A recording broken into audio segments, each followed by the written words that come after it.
I want to talk more about these dueling news conferences with Bill Belichick and Tom Brady, with a man who played for Bill Belichick and with Tom Brady. I'm joined now by Jermaine Wiggins. Jermaine, let me ask you flat out, because, look, I'm a Patriots fan. That's a disclaimer. I also think that cheating is bad, so I'll give you two disclaimers right there. There are a lot of people, I have a lot of friends who are not Patriots fans who say the Patriots cheat.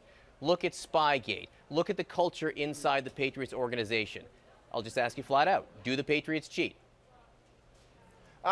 I would say no. When you go back and you look at it, look at what Spygate was. Spygate was, they were doing some things, they were filming opposing sidelines, and they were trying to get hand signals. They were trying to get a competitive edge. Did it work? Probably a little bit. On a scale of 1 to 10, it probably worked for about 1. So there are and when they came out with this, there were a lot of other teams that did that. They also videotape silence, trying to get that edge. The thing about the Patriots, sometimes they push it to the limit. And when you look at these things, I think a lot of people start to say stuff. When you're king of the mountain and you've been to 5 Super Bowl appearances and you're headed to your 6th, you got a massive bullseye on your back, and that's what the New England Patriots have on them.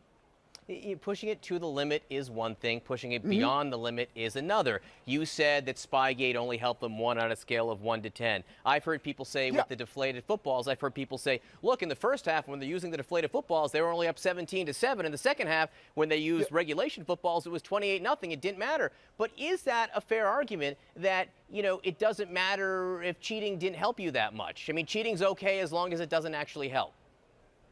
Well, I don't think cheating's okay, but I think you have to look at you got to look at it in the full context. You got to understand that when you're talking about the National Football League, and there are people that do it. There are other teams that were out there and they were filming the Spygate, they were filming opposing sidelines. There are plenty of quarterbacks, plenty of teams who deflate the footballs, who scuff up the footballs, who do a lot of things, who try to push the envelope, who try to push the limit, and sometimes go past it. But I think when you're the New England Patriots and you're a Patriots fan and people around there, and they always say, well, why is it they're always coming down on the Patriots? Because you have your instances like Spygate. And the Patriots, they did get in trouble for that. They lost the first-round draft pick, and Bill Belichick was fined over $500,000. But that's something that never leaves them. So if anytime there's a situation, we heard it last week with the Baltimore Ravens when they came out in the formation. What's going on here? What are the Patriots doing?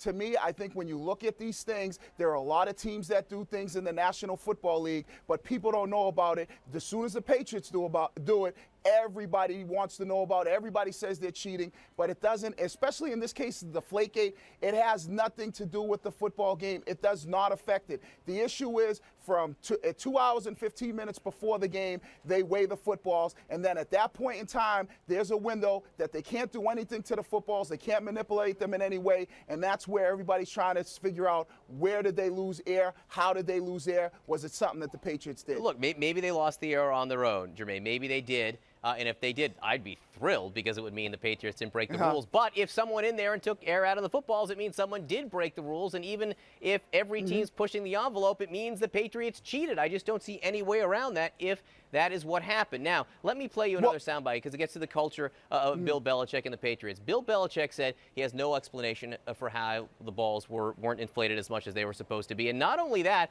he basically said he doesn't even know anything about air pressure in footballs to begin with. Let's listen. In my entire coaching career, I have never talked to any player, staff member about football air pressure. That is not a subject that I have ever brought up. To me, the footballs are approved by the league and game officials pregame, and we play with what's out there. And that's the only way that I have ever thought about that.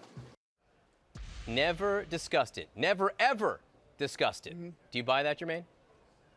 Yeah, he never talked to me about air pressure in footballs. He never brought it up in a meeting, in the meetings I've been in, so I've never been around him, and I've never heard him talk about air pressure. I've played with Tom Brady. He's another one I never heard him talk about air pressure. I know this. I know there are a lot of quarterbacks in the National Football League, as well as kickers. They like their balls a certain way, and they get the balls as soon as they come out of the box. They're real slick, so they try to scuff them up. They do a lot of different things to them. Every quarterback has something they do. I mean, there's plenty of stories out there that we've seen with Brad Johnson, who was a former teammate of mine who came out and said that, you know what, he bribed somebody to get him the football so he can get him to feel a little bit better in his hands. So when I look at Bill Belichick and he says this, I've seen him many a times, had many a conversations with him as a player, and thus we've never talked about air pressure in the footballs.